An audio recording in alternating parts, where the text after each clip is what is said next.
দিদি আমাকে একবার দেয়, আমি কাউকে কিচ্ছু বলবো না। তুই হয়তো ভাবছিস আমার খুব ছোট, কিন্তু তুই জানিস না দিদি আমার কত বড়। তুই একবার দেখলে পাগল হয়ে যাবি। তুই আমার ইচ্ছা পূরণ করলে আমি তোর সব কথা শুনব। আমি প্রতিদিন কলেজে যাব, রাত জেগে মেয়েদের সাথে কথা বলবো না। আমার নাম গীতেশ। এটা কোনো বানানো গল্প নয়, আমার জীবনে ঘটা সত্যের ঘটনা, যার জন্য আমি আজ খুব খুশি। তবে আমি এটা গল্পের মতোই বলার জন্য চেষ্টা করব। যেহেতু এটা আমার সত্য ঘটনা, তাই শুরুতে অনেকের কাছে বোরিং লাগতে পারে, কিন্তু শেষের দিকে তোমাদের দাঁড়িয়ে যাবে। আমার এই ঘটনা আমার দিদির সাথে ঘটে যাওয়া ঘটনা। প্রথমেই দিদির পরিচয় দেই। আমার দিদির নাম অর্পণা, গায়ের রং ফর্সা, বয়স ২৪ বছর। দিদি শহরে একটা ভালো চাকরি করে। এখনও দিদির বিয়ে হয়নি। দিদি সবসময় ঢোলা জামাকাপড় পরে, ফলে দিদির জোড়া টুপি মানুষের সামনে খুব একটা ফুটে উঠত না। দিদি নিজের খুবই যত্ন নেয়া, নিয়মিত এক্সারসাইজ। আমি গ্রামে স্কুল শেষ করে এখন শহরে একটা ভার্সিটিতে ভর্তি হয়েছি, যার কারণে দিদি আর আমি একই ফ্ল্যাটে থাকি। ছুটির দিনে আমরা শহরের বিভিন্ন জায়গায় ঘুরতে যাই। দিদির সাথে আমি খুবই ফ্রি। দুজনে একসাথে মুভি দেখি। মুভিতে ওই দৃশ্য এলে প্রথম দিকে দুজনে একটু অপ্রস্তুত হতাম, কিন্তু এখন আমার স্বাভাবিক হয়ে গেছি। গ্রামে থাকতে আমি অনেক সরল প্রকৃতির ছিলাম, কিন্তু শহরে আসার পর আমার কিছু বখাটি ছেলের সাথে বন্ধুত্ব হয়, ফলে আমার মধ্যে অনেক পরিবর্তন এসে যায়। এখন আমি নিয়মিত ওইসব দেখি, নিজের কাজ করি, আশেপাশের মেয়েদের স্বপ্নে দেখি, ইত্যাদি ইত্যাদি।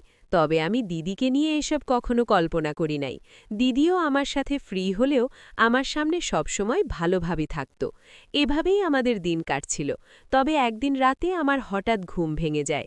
আমি উঠে টেবিল থেকে পানি খেতে গেলে শুনতে পেলাম দিদির রুমে কেমন যেন একটা শব্দ হচ্ছে।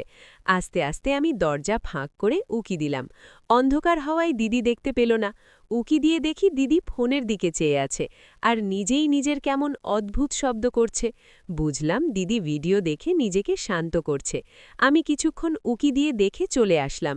বুঝলাম দিদি বাইরে থেকে যেমনই থাকার জন্য চেষ্টা করুক না কেন, ভেতর থেকে ওই প্রকৃতির। ওই দিন থেকে দিদির প্রতি আমার দৃষ্টিভঙ্গি পুরাপুরি পাল্টে যায়। এখন দিদির সামনের দিকে তাকিয়ে থাকি, দিদি হাঁটার সময় তার দেখি, এমনকি দিদিকে কল্পনায়ও দেখি। এখন দিদি আমার সামনে যতই ভালোভাবে থাকার চেষ্টা করুক না কেন, আমি ঠিকই দিদির সুযোগ পেলে ধরি। দিদি অবশ্য কিছুই বুঝতে পারে না।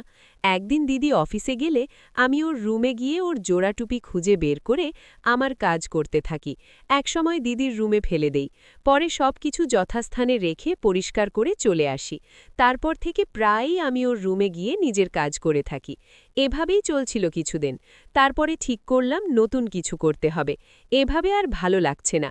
তখন আমার মাথায় একটা বুদ্ধি এলো। দোকান থেকে কিছু ঘুমের ওষুধ কিনে নিয়ে আসি। রাতে গোপনে দিদির খাবারে তা মিশিয়ে দেয়। ফলে খাবার খেয়ে দিদি দ্রুতই ঘুমোতে চলে যায়। আমি আধ ঘন্টা পরে গিয়ে দিদিকে ডাক দেই। কোনো সাড়া শব্দ না পেয়ে উকি মেরে দেখি দিদি গভীর ঘুমে আচ্ছন্ন। আমি আস্তে আস্তে দিদির কাছে গেলাম। একটু পরে দিদির নিঃশ্বাসও বেড়ে গেল। ফলে আমি ভয় পেয়ে গেলাম। তাড়াতাড়ি দিদি ঠিক করে চলে এসে বাথরুমে গিয়ে কাজ সেরে ঘুমিয়ে পড়লাম। পরদিন ছুটি থাকায় দিদি অফিসে যায় নাই। আমিও কোথাও গেলাম না। সারা দিন দিদির সামনে দেখতে লাগলাম আর বাথরুমে গিয়ে কাজ করলাম। বিকেলে দিদির জন্য শরবত বানিয়ে তাতে ঘুমের ওষুধ মিশিয়ে নিয়ে গেলাম। দিদি আমাকে ধন্যবাদ দিয়ে খেয়ে নিল।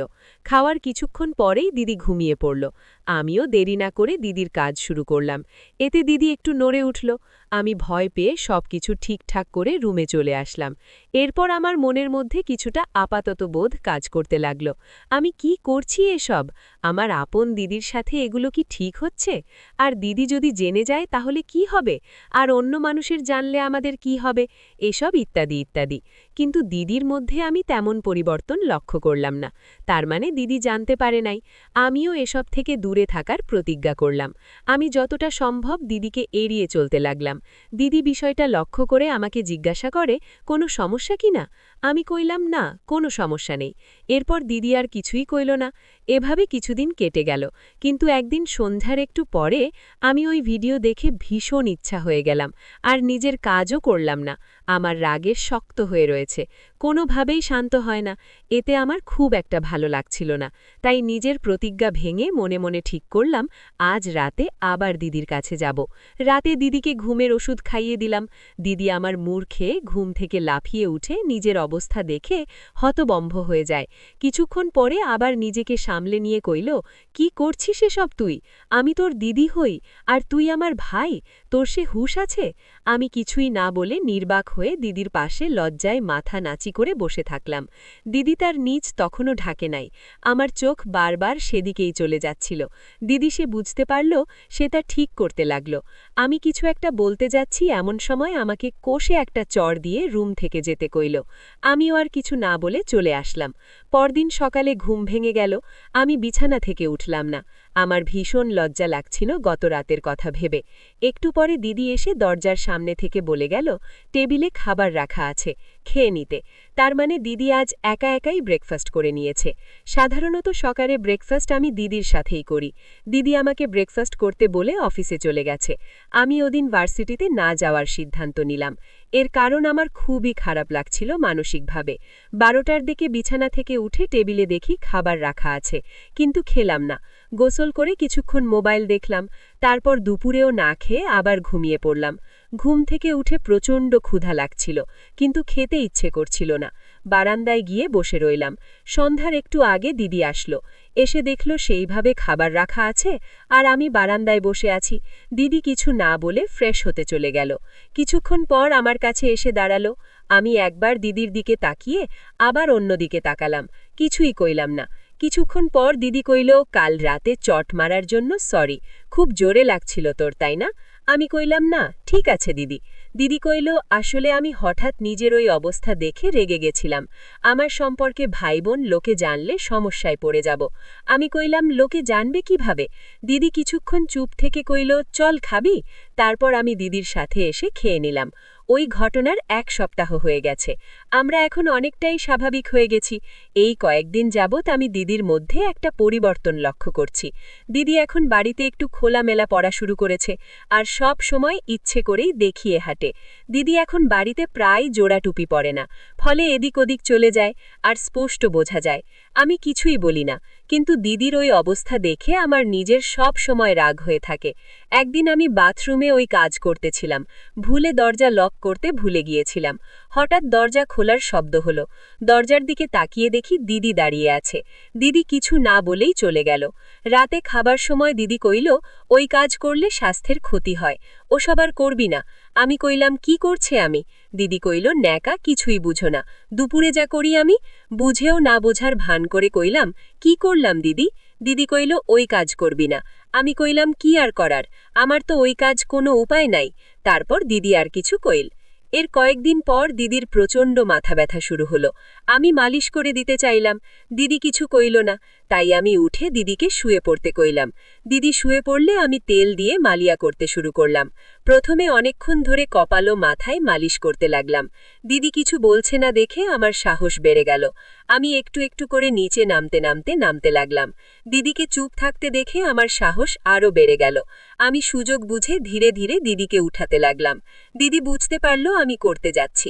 সঙ্গে সঙ্গে দিদি আমাকে বাধা দিল। আমি কইলাম, কি হলো দিদি? দিদি আমার কথার উত্তর না দিয়ে কইল, আমার মাথা ব্যথা এখন কমে গেছে, আর মালিশ করা লাগবে না, তুই যা। এখন আমি দিদিকে কইলাম, আমি জানি তুমি এটা মন থেকে বলছো না, তোমার খুবই ভালো লাগতেছে, তাহলে তুমি এমন করতেছ কেন?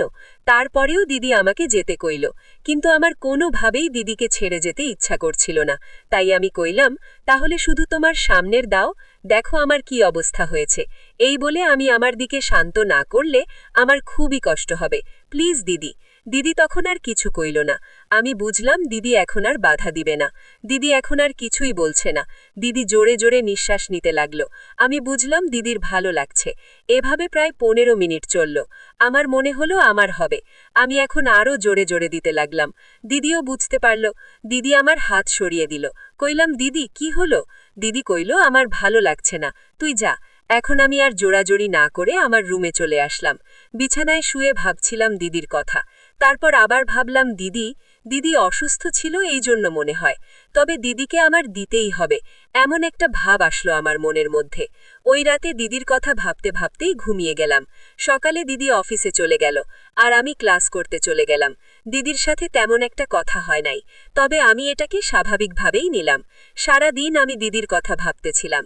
ক্লাস শেষ করে বন্ধুদের সাথে কিছুক্ষণ আড্ডা দিয়ে বাসায় চলে আসলাম। বাসায় এসে ফ্রেশ হয়ে খাবার খেয়ে কিছুক্ষণ মোবাইলে ভাই বোনের ভিডিও দেখলাম। তারপর ঘুমিয়ে পড়লাম।